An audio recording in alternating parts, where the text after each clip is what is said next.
देखिए, राहुल गांधी तो विदेशों में जब जाते हैं वहाँ कहते हैं कि ये मोदी जी की सरकार, ये योगी जी की सरकार मुसलमानों पर जुल्म कर रही है। ये विदेशों की धरती पर बैठकर वो कहते हैं, और वहाँ अमेरिका के और लंदन के न्यूज़पेपर्स ये रिपोर्ट छापते भी हैं। याद करिए 2010 में जब श्री राहुल गांधी विदेश की यात्रा पे थे, तब उन्होंने कहा था ना कि हमें आईएसआई से भय नहीं है, हमें किसी आतंकी संगठन से भय नहीं है, हमें भारत के अंदर हिंदुओं से भय है।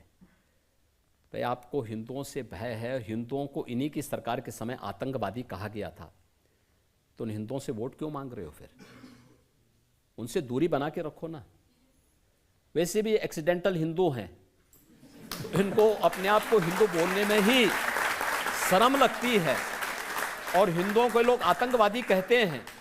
दुनिया के अंदर हिंदुस्तान को और हिंदुओं को अपमानित करते हैं, और वोट इनको हिंदुओं का चाहिए।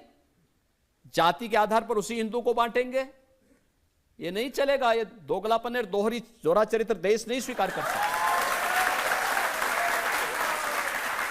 जनता महबूब सवाल ले सकते हैं। माननीय मुख्यमंत्री जी, मेरा सवाल ये है कि कुछ लोग देश के अंदर में रह करके गजवाए हिंद की बात करते हैं और भारत पर कब्जे तक की बात कर देते हैं, तो इस बात में कितना दम है?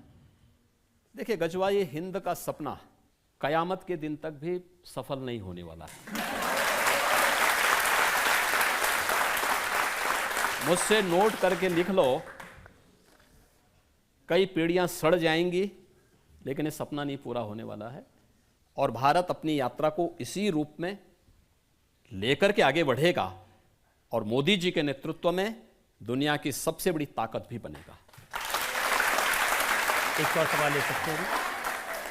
मुझे ये पूछना है, क्या इस चुनाव के बाद मोदी सरकार पूरे देश में यूनिफॉर्म सिविल कोड लागू करेगी? ये तो लागू होना ही चाहिए, और ये हमने अपने संकल्प पत्र में भी, भारतीय जनता पार्टी घोषणा पत्र नहीं जारी करती, संकल्प पत्र देती। संकल्प का मतलब विकल्प नहीं, उसको हर हाल में होना है कि भारतीय जनता पार्टी की सरकार बनेगी, हम देश के अंदर एक समान कानून लागू करेंगे, और मुझे लगता है कि पूरे देश को एक समान नागरिक कानून के लिए भारतीय जनता पार्टी के पक्ष में खड़ा होना चाहिए।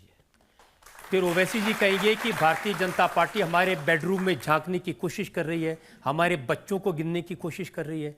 लेकिन जनसंख्या तो नियंत्रित होनी चाहिए, उसमें बहुत उत्पादन की आवश्यकता नहीं। सिर्फ जनसंख्या की बात नहीं, वो कह रहे हैं कि अब यूसीसी आएगा तो सरकार ये तय करेगी हम क्या खाएं क्या ना खाएं। खाने पीने पे कोई वो नहीं, लेकिन कांग्रेस का तो घोषणा पत्र में देखो ना, वह तो हिंदुओं का कितना बड़ा अपमान कर रही है। कह रही है, कांग्रेस कहती है अपने घोषणा पत्र में कि अल्पसंख्यकों को उनकी रुचि के अनुसार खान पान की स्वतंत्रता देंगे। मैं ये पूछना चाहता हूं कि अल्पसंख्यक और बहुसंख्यक का कौन सा ऐसा खाना है जिसमें बहुसंख्यक परहेज करता है और अल्पसंख्यक चाव से खाता है? वो केवल है गोमांस। भारत का सनातन धर्मावलंबी नहीं खाता। भारत के अंदर, उत्तर प्रदेश के अंदर या देश के तमाम राज्यों में गौवध अधिनियम भी लागू है। लेकिन इस सब के बावजूद कांग्रेस इतना दुस्साहस कर सकती है कि अब वह हिंदुओं की आस्था पर इस हद तक जाके खिलवाड़ करती है। और आज कांग्रेस वही शरारत कर रही है, ये वही अंग्रेजों का डीएनए इनके अंदर आ गया है, और उसी को ये अपने घोषणा पत्र के माध्यम से भारत पे थोपना चाहते हैं। भारत की जनता इसको नहीं स्वीकार करेगी, कतई स्वीकार नहीं।